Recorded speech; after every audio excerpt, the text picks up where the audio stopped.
nobody here would go like this and say Jordan Davis has lived up to the 13th pick in the draft, would he? Let's find that out and go to our friend, the legendary, our friend, Philly.500, the resident Jordan Davis. My man, Jordan Davis. Jordan Davis, baby. I love Jordan Davis. What do you talk about? I remember Sills in September, in October. Man, that Jordan Davis is something. That Jordan Davis is playing great football. You said it. He played some good football at a time. The problem is he ran out of gas after chasing down Josh Allen. It was end of the season. So, yeah, in terms of has he lived up to the 13th pick yet? Probably not. He's shown flashes of how good I think he can be, how athletic. Now he's got to go out and do it for a full season. Listen, that shows you right there in a nutshell how a career can be. And I'm going to bring it and tie it into Jalen Hurts here. So you just said something very interesting. You said something that Jordan Davis looked like he was one of the – you know what? You could make the comparison of him and Lawrence from New York. Would you not say in the first 6 games of the year? Like he was as good as that all-pro nose tackle, Dexter Lawrence. Yeah. Right? I mean, I think there was still something to be had. Yeah, I mean, against the run and playing the run, yeah, I think he was pretty good the first half of the year. I really do. What happened? What happened then towards the back end of the season? Then he ran out of gas, right? He decided to use it all to chase down Josh Allen. I mean, he ran. I'd never seen a big guy move like that. But they went to commercial break. He's still laying on the ground like that. He was done. I think he was done after that. Ran out. I don't think he was conditioned well enough. I'll tell you, it was one of the greatest plays I've ever seen a big man. Yeah. I mean, really. But I want to ask you this because Nick Wright, and I had a conversation with Craig Carton, and they brought something up about Hurts today on their shows. And let me ask you this. How are you so sure that Jalen Hurts is ever going to recoup being the 22 player when the organization itself lacks consistency when it comes to his career? Look, and I'm going to make a comparison here to this. Mahomes is always going to have the same play caller. What other quarterback is going to be in Los Angeles with the Rams? He's going to have the same play caller. Matt LaFleur is going to be the same play caller probably for Jordan Love for the next 5 or 6 years. Okay. The Eagles have had 8 coordinator changes on both sides of the ball. And it's Sirianni's been there. What? Aren't we going to see this with Hurts? We're going to see Shane Steichen. We're going to see Brian Johnson. We're hoping to see this with Kellen. Kellen gets a job. We're back down here again. Aren't we going to see peaks and valleys? Because, wait a minute, 21's different, 22's different, and 23's been different. What makes me believe 24 is going to be any different? Well, 24 should be, according to your little graph, should be on an upswing. Yeah, so we're going to have a good year this year. But no, I actually have talked about this. I have thrown this out there that the downside to a really good year, let's say they go to the championship game, Kellen Moore's going to get offered a head coaching job. You probably lose your offensive coordinator again. So I think the Eagles got to find a way to find some stability there and try to figure out a way to keep them. Even if it's a few years or something. But hey, listen, I would not be opposed to making Kellen Moore the head coach in this situation that they have a great year. I know it's crazy and you don't do that, but I have no problem doing it if it means I keep the same play caller if he has a real good year. How about this dynamic? Let's hypothetically go through the tape here. Hurts wins the Super Bowl MVP. Yeah. Kellen Moore, the offensive coordinator, will be the hottest guy out there. Mm-hmm. Do you believe the Philadelphia Eagles will really let him walk out the building knowing full well that the guy they invest in and the guy they spend all that money on that offense for and everything that you covet in a play calling head coach, are you really going to allow him? Because let me show you something else too. You allowed Denard Wilson out the building. Denard Wilson went to Baltimore. They had the second best secondary in the NFL. I like Now he's a coordinator in Tennessee. Okay, do you think there's any coincidence why the secondary has blown since Denard Wilson has left? Then you let Shane Steichen, and Johnny, I don't know how good Gannon's going to be. He came in there and beat the Eagles last year. I don't know how good he'll be. But can you afford to let another good coach walk out the building? No, I think this is something they're going to have to figure out.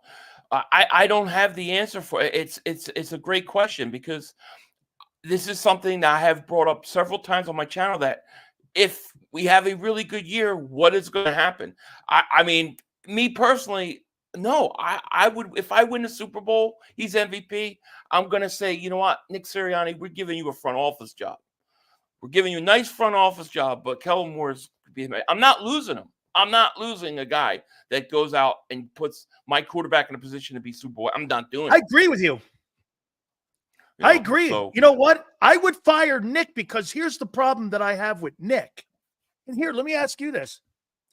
So you've given Nick Sirianni and the Eagles the benefit of the doubt that all those issues have been erased between the quarterback and the head coach, and you think they've been erased. By the way, if that dynamic does work the way you guys think it's going to work, where this guy's going to have an MVP type year, how do those two guys not get closer and Nick and the quarterback get further apart? Great question. I totally agree. I totally agree. This is something you got to watch, and you got to wonder, will Nick Sirianni try to influence it or put his feet in there because he feels insecure in the relation? We have all those dynamics that are at play. I don't know how it's going to work. I can just tell you this. I think Jalen Hurts looks really good so far. From what we've seen in no playing time, but what we've seen in his just movement, the way he's the way he's acting, I think he's in a good place heading into the year, but we won't know until he gets on the field. Here's where I think he looks good. I don't think it has anything to do with him on the field. You know what I think has improved a lot with him? His football IQ. Yeah. Okay? I think Kellen Moore has improved his IQ, because you hear them saying the most important thing that I want to hear a quarterback say. He's taking what the defense is giving him. Last year, remember what they did? They threw to the numbers, no matter what. And Jalen forced the football. It was more of a forced game last year and a forced game plan. Right. That's Nick's aggressiveness. You got Kellen. I think Kellen Moore's more patient, don't you, than what Nick is. It seems like it. Yeah. If you just base it on what we've seen a lot this preseason, a lot of checkdowns and stuff like that. So I agree with you. I think he's a lot more patient. I think, yeah. What'd you make of the Eagle 53? Initial 53. What were you? Were there any surprises? Were there anything that Bradbury didn't surprise you? No, because I didn't think I'm gonna be honest, I still think there's a chance he's not gonna be here week 1. I think they're playing this thing out as long as they possibly can. If they can move him, they're gonna move him. If they can't move him, they're gonna just say, you know what, the hell with it. We keep him on our roster. We got a veteran. We'll have to pay him, and we'll eat the money. I still think there's a slight chance, but I didn't expect him to get cut. I didn't think it would happen. I said this, Philly. If they didn't cut him the first week, they're keeping him. And I think they're keeping him for an insurance deal. You think they're going to cut him going into next week? Because they have to get down they have to get down to 53 for the Green Bay game by Tuesday. If I'm the Eagles and I want to move them, I'm not going to get rattled because it's the 53-man roster just hit. I'm going to play like I like them. I'm happy. I'm good with them.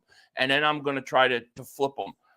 When teams basically, get their practice squad, maybe they don't get a guy that they like, and maybe they're more interested that way. I still think it's possible, but I think it looks like it's heading in the direction he's going to be here week 1. At safety, and I don't buy it either. How about this one here from Nathan? Yeah. Q not playing outside corner is a huge red flag. And I got to say, hang on for a minute. You didn't draft him to be a slot corner. You drafted him to be on the numbers. Teron Arnold is starting in Detroit. Okay? He's starting at corner for the defending NFC champions. And I'm saying this to you. I mean, or the defending NFC championship game guy. The Detroit Lions Right. got there. The Niners are the defending champions. I'm saying he's starting on a pretty good football team. You're telling me that Quinyon Mitchell couldn't beat out a guy that was involved who in gambling didn't play a year and had the 31st worst pass defense, and he can't win a job? Oh, I think he could win a job. I just think that the way they're looking at it is, I think they like what they see in Isaiah Rodgers. They're going to let him at least start there on the outside to see. I wouldn't be surprised if you see a switch at some point, but early in the season to get Quinyon Mitchell on the field. I think they just they want to get, if you don't put him in the slot right now, he ain't on the field. So I'd rather him be on the field in the slot for 1 year. I think what's going to happen is he's going to jump outside. DeJean, when he gets acclimated and catches up, he's going to take over that slot spot, and Quinyon's going to bounce outside. So I'm not sold that he's going to be in the slot all year, anyways. Like maybe week 3, because Xander thinks maybe week 3 that you got Mitchell starting out there on the numbers. Yeah, I think they want DeJean to get in there in the slot, and I actually like what I saw from Cooper DeJean the other day. I actually think he's a safety, though. I think he's a better safety than a corner. He's not going to play corner in the NFL. There's no way. His hips, you see it, he does not roll his hips like a true safety. He does not. No. Okay? Get this here. Check it out. Okay, here's Prince saying this. I appreciate it, Prince. The Lions were ranked 29th in pass defense, and you were 31st. Okay? And you were 31st. He won a job. You guys had the 31st worst, Prince. Okay? So I think it says good things about what we're getting in Isaiah Rodgers. I don't look at it like a negative towards Quinyon Mitchell. I look at it like, well, listen, they picked up this kid for nothing. He was a steal. He has started. They like what they see in him. He's looking good. He's ready to play. Apparently, he spent all off season getting himself to be the best he can. He looks good. That's a good thing. Ringo, he's looking good. These guys are looking good. I don't see that as a negative or a downside by Mitchell. I say, hey, maybe we did get deep at the cornerback from last year. I think it's a good thing. How about this? He says they lack depth at corner. So do you. So do you. You lack depth and experience. What's that? Experience, maybe. I think we did last year lack depth. I think this year, I think we're going to be good. Okay, who's good in that secondary, in your opinion? C.J. Gardner-Johnson's my ball hawk. I got my ball hawk. Okay, remember something here. I need him. He's played 15 games and 34 games in the last 2 years. Yeah, I know. 2 freak injuries. I don't believe that he's going to have his injuries like he did last year. And let me tell you, he's only going his 3rd year as a safety. The kid has gotten better every year. I like him. I still think Darius Slay can play. Well, we'll see, right? And then I think I really like Ringo. I think Ringo's an outside starter, could start. I think this Isaiah Rodgers kid can start on the outside. And I drafted Quinyon Mitchell and DeJean. And I got Eli Ricks, which I'm glad they kept. So I think they do have depth. And but they lack any kind of resume. Well, yeah, I mean, resume comes with playing. You can't help that they haven't played a lot yet. How could you not play on a team a year ago that was 31st then? I mean, how come they didn't get any playing time? Some of those guys a year ago, how come they didn't get playing time? They did. Ringo got playing time at the end of the year. I mean, what happened at the end of last year?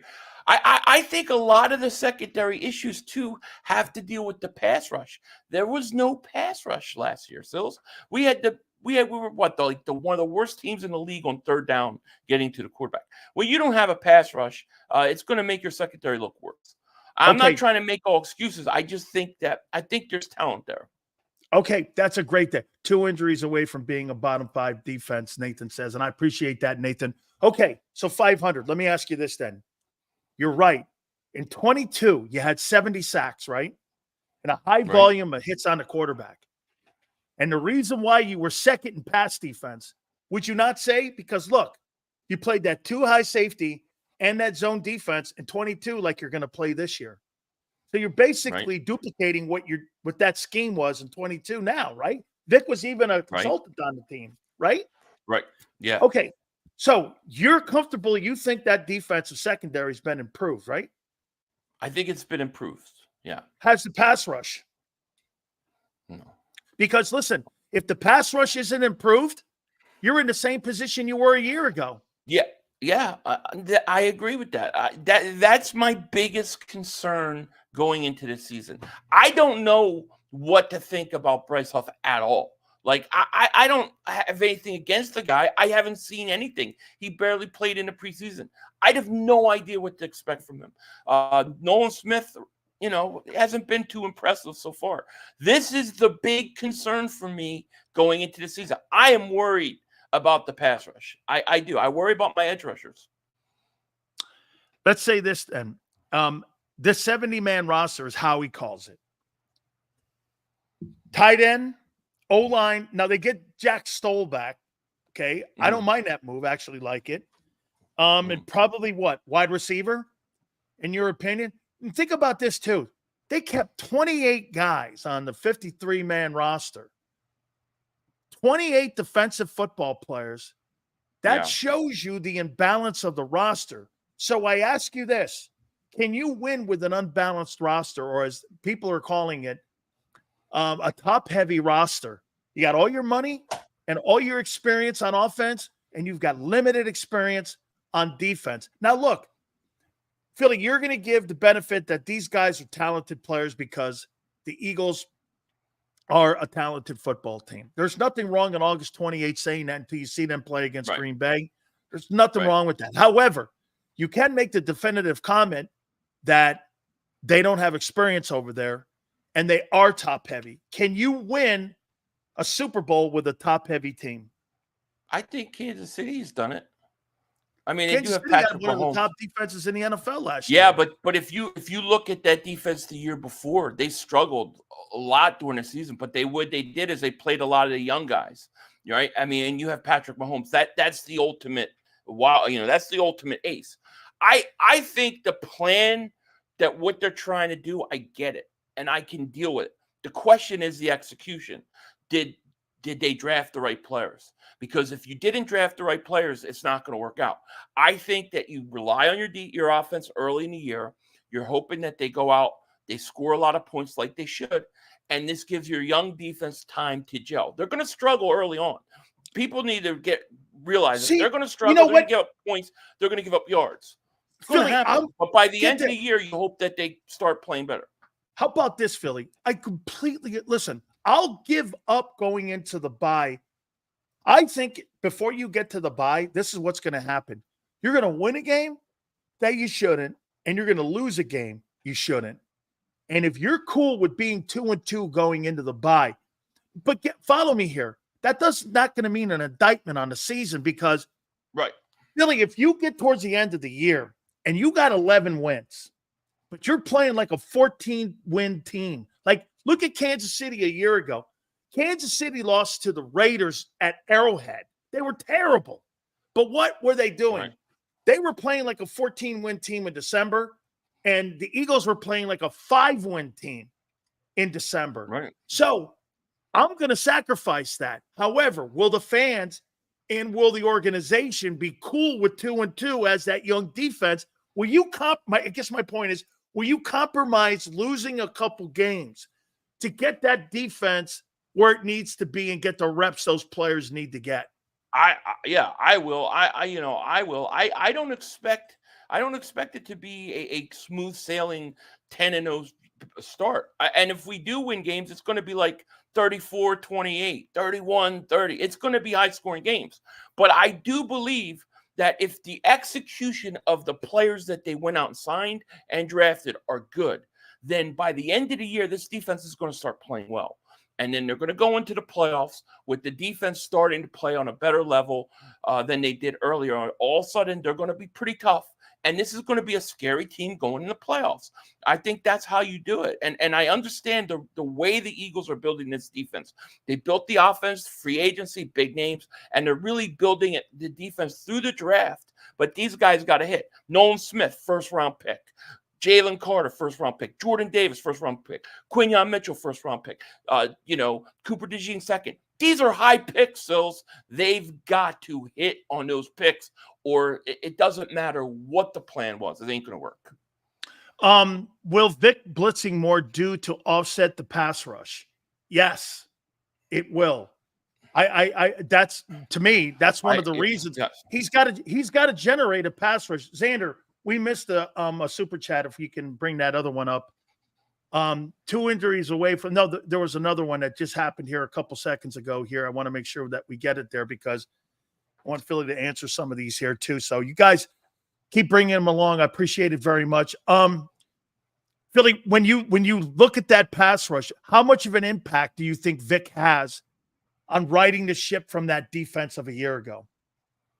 Well, I mean, I think that he'll generate a pass rush, like you said. If you have to blitz, I think he'll do it. The thing that I like about having Vic Fangio is I think that if you're struggling, if you're going through struggles, he's able to settle it down. Once things started to go bad, it just snowballed for us. So I think Vic Fangio is a huge part of that, and he's got to teach these young guys, and they got to learn how to play. Nolan Smith's a bust.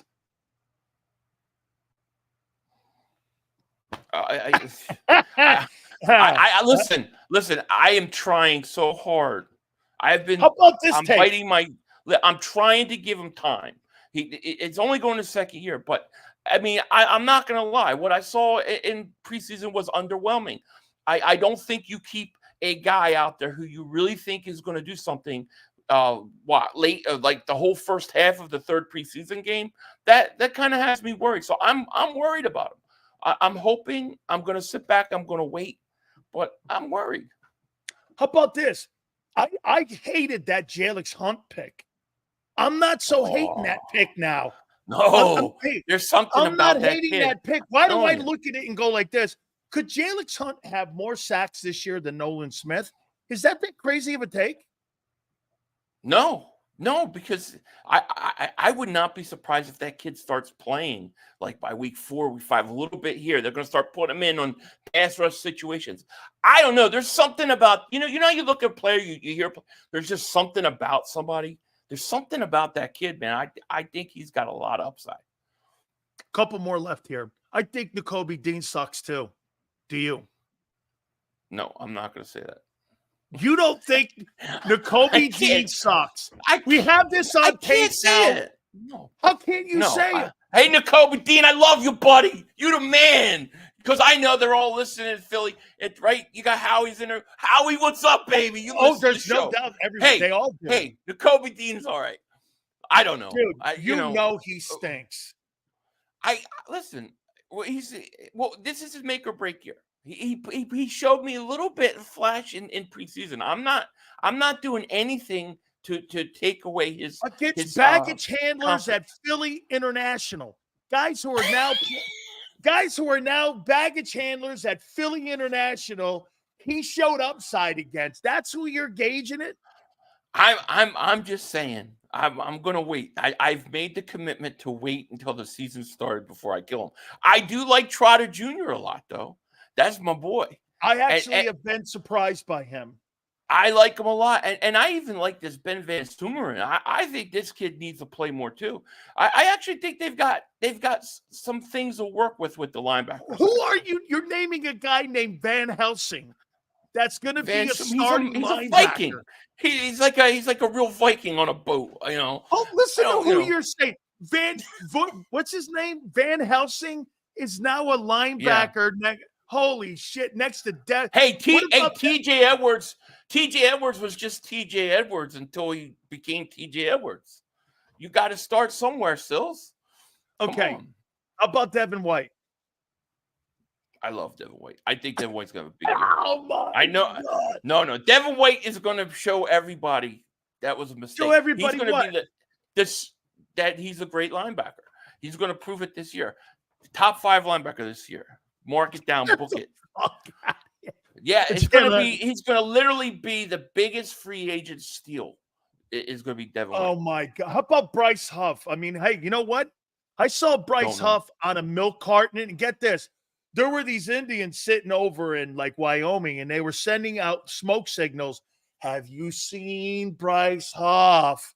Have you? Hey, that's a $51 million nut. I thought he was. Yeah, I mean, dude, Bryce Huff is a giant look. I don't have anything negative to say or positive. I just don't know. I don't have either. I didn't see him all camp. Yeah, I don't know what to think about him. Because we didn't really see him. So I mean, we'll have to wait. I assume and I hope that they went out and spent money. They spent big money on him. So 51 million. He's got to be a 10-digit. He's got to be at least 10 sacks, or it's a disappointment. That's what I think. But I also think this: with the pass rush, there's time. I think that you could see what these guys do the first few weeks of the season, see if you're getting what you have. And if you don't, I think then that's where Howie's got to make a move. Khalil Mack, somebody like that. But we have to see what these guys, they have, what they are. All right. I got one more for you. Where the hell's Mark Holmes? You know what? He told me he had something to do with his dad today. Yeah, you know why? He didn't want to go over that great signing of Dalvin Cook. Oh, yeah. Hey, Philly, we had Cowboy fans in here earlier, and I felt so bad beating the shit out of them because I kept going like this. Never feel bad. I went like this. I said, how in the world do you have a normal conversation with people in Philly when you have been such a disgusting franchise for 28 years? I mean, how in the world do you fighting a Cowboy fan for an Eagle fan is like, I can use both my fists. Cowboy fans have one hand tied behind their back in a fist fight. They have no way of defending themselves. But they don't realize that. They think that they're above the fray. They think, oh, we got 5 championships. No matter what you say, that's our trump card. That's how they think, even though they've never seen their team in the NFC Championship game, nor will they ever. Not with Dak Prescott as quarterback. Dude, let me just say something. Most of those Cowboys Super Bowls, they used to have rope in the helmet. Okay, not the cushion. They had rope, actual rope in the helmet back in the 70s with most of those helmets. And a motorcycle helmet was safer than an NFL helmet back in the day. Dude, I don't know. Cowboys are winning 5 ball games. Hey, what about the CeeDee Lamb sign? I mean, I know the Cowboy fans are all celebrating it like it's a big deal, but to me, he's not top 5. You're signing this guy and you're signing him to that much money, and now you still got to sign Dak, and now you still got to sign Micah. So it's like, how many receivers signed big contracts before he even signed? How much did that cost the Dallas Cowboys? Oh, a lot. All the way to the very end. No. Yeah. I think they're screwed. I think that this is it, man. I think this is Dak Prescott's last hurrah, and I think he's gone. I don't think he's How back about to this Dallas. one? I mean, think about if you put A.J. Brown in the slot, he'd have 180 catches and 1,900 yards. He'd have 1,900 yards receiving. You're going against safeties. The only other big-time wide receiver that makes giant money, that's a slot receiver, is Cooper Kupp. Okay? Yeah. Those 2 are the only guys. The rest of them, you could how about this? I could take AJ off the numbers and put him in a slot. His numbers would improve. If I took CeeDee Lamb off the slot and put him on the numbers, his numbers would go down. Yeah, you're probably right. Hey, last thing. I love it, man. Crush their face. Hey, last thing here. Biggest concern for you as you get ready for the Packers next week is what? There's the 2 things is one, going into the game with no playing time for the offense, anybody. They didn't get any reps. Now you're traveling to Brazil to play a home game. That could be a tie-breaking game on a Friday. I hate this game. I hate that it's in Brazil because this is too big of a game. If you wanted a Brazil game, let us play Cleveland or somebody in the AFC. Why are you giving us Green Bay? So I hate that. And then I hate, I worry about the pass rush. I think you're going to get a high-scoring game week 1, versus Green Bay. I think it's going to be like 31-28, 34-31. That's what I think it'll be. How about this? And I agree with you. I think it's going to be high scoring. Like you said, if you play Cleveland, it's out of the conference. Can you imagine if both teams, let's say this, both teams are sitting there and you're both 12 wins and you both win your division? Well, if Green Bay wins, that divisional game is in Green Bay. It's not in Philly because that was a in January. tiebreaker ball game. In January, which In is even January, harder you to have beat. to go up Yeah. there. You have to go up to Green Bay. Right. By the way, same thing for the Packers. The Packers, Right. that's a conference game too, man. They'll have to go to Philly if they drop that game. But I think think about really it, if you puts both those teams in a bad place. but if you're the Packers, you got to be saying, well, we got to play the Eagles in Brazil, not in Philly. I mean, they got to feel better about that. Yeah, that's a win. I don't like that it's a home game. I don't think it should be considered a home game. I really don't. I hate that. But I hate they took it away from the link. And the game's on a Friday. I have to take off work on a Friday. Look at the NFL, dude. Thursday, Friday, Sunday, Monday. Talk about owning the weekend. I mean, it used to be great when it was like back in the day where it was like you had Sunday night and Monday night, and then there was nothing Thursday unless it was Thanksgiving. And that was an event. Those Thanksgiving Day games. Now it's like, it's watering down too much. Hey, that's right. That's what happened to Major League Baseball. Philly, tell the folks where they can find you, my friend. Just type in Philly.500. I'll come up. You can see me there. If you want to see me on my alternate channel, Mark Holmes, he's always playing clips of me. So, that's half my channel anyways. What is his – I don't know what his game is on how he fights people when people come in and start talking. You can't talk Cowboy football. There's nothing to talk about. Everybody. No, if you go on his channel, he'll just block you. He blocks everybody. But there's no rhyme or reason where you can have a normal conversation with Cowboy guys and go, you don't really believe you're a contender this year for the Super Bowl. You can have the number one roster in the NFL. Jerry Jones is not going to win you a Super Bowl. Jerry knows how to build a team, but you know what he doesn't know how to do, what Jimmy did? He doesn't know how to build championship teams. No, not after the salary cap. I mean, let's face it. I mean, the 90s, even Jimmy with the cap, right? But I mean, the 90s, it was the Herschel Walker trade. Jim Johnson set that whole thing up. That set up the whole thing. That was the best offensive line I've ever seen in football, was that Cowboys offensive line. And Jimmy Johnson set that up. But I mean, Dallas fans have always been delusional. I mean, you know how many times, back in the day, I'd have to argue Roy Williams, the safety that couldn't cover anybody, versus Brian Dawkins. God. It was there's no debate in that.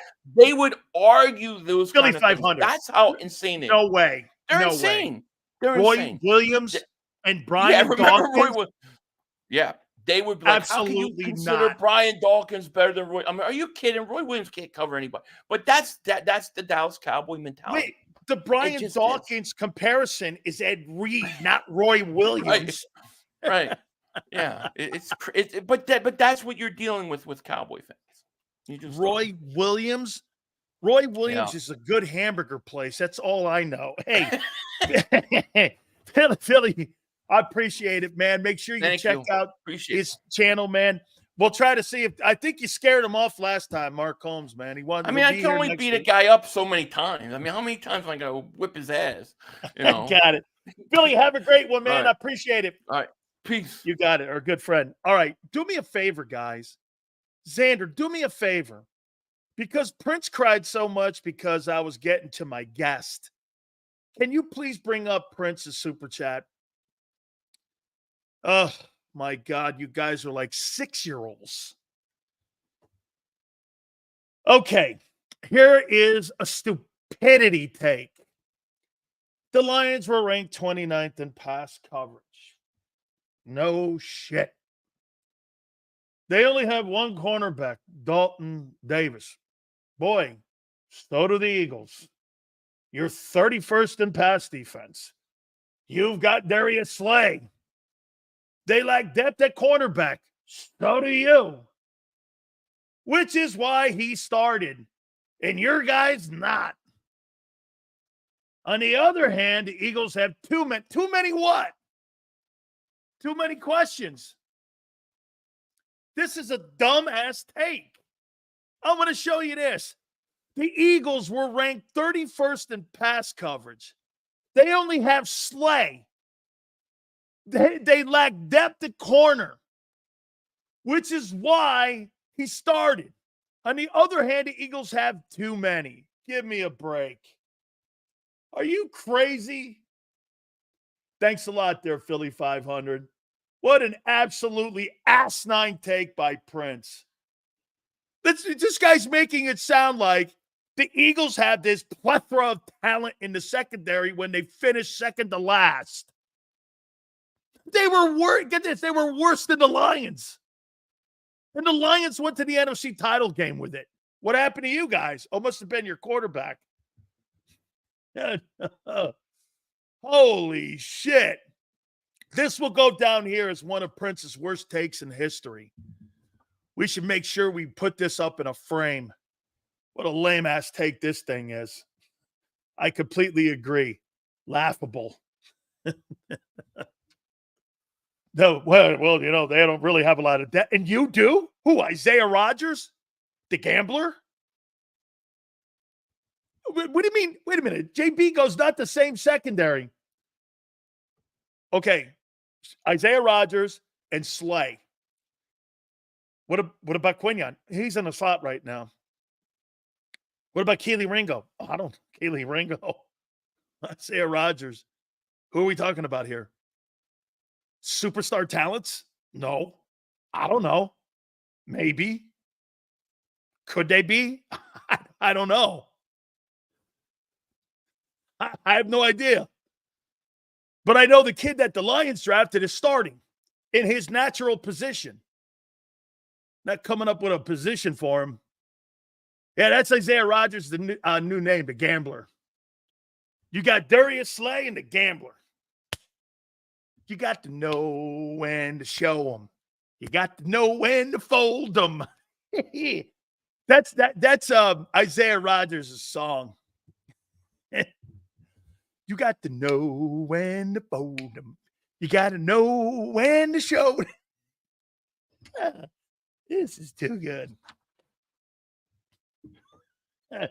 Kenny Sills. Mitchell is more versatile than Arnold. Slagger, he's never played in the slot in his life. And Arnold doesn't have to play the slot. He's playing corner. How you done? All right, we're going to reset. By the way, I got to get to Fredo Sirianni from what I heard yesterday. We'll reset too. All right, guys. Where are we in the like list here? Man, calm it down. By the way, you guys think you have hey, Yale, are you still in here? Are you still in here, Yale? Let me see something here. Got to ask a question here. Because as Prince would say, I'm not that smart.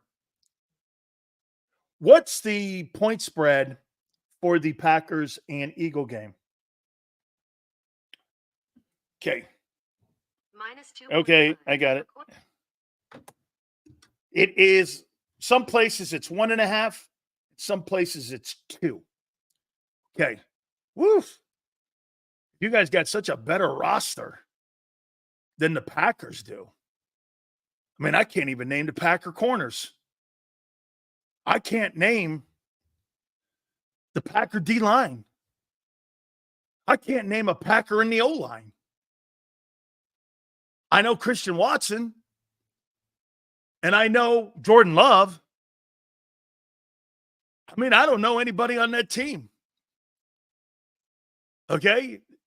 You got that great roster with the – how could you only be a 2-point favorite over that Packer team?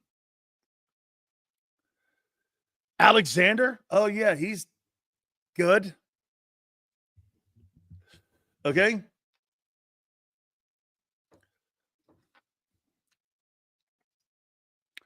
I started watching your show the last few days. Truly underrated show you have here. By the way, I'm a Titan fan, but the Eagles are my second favorite.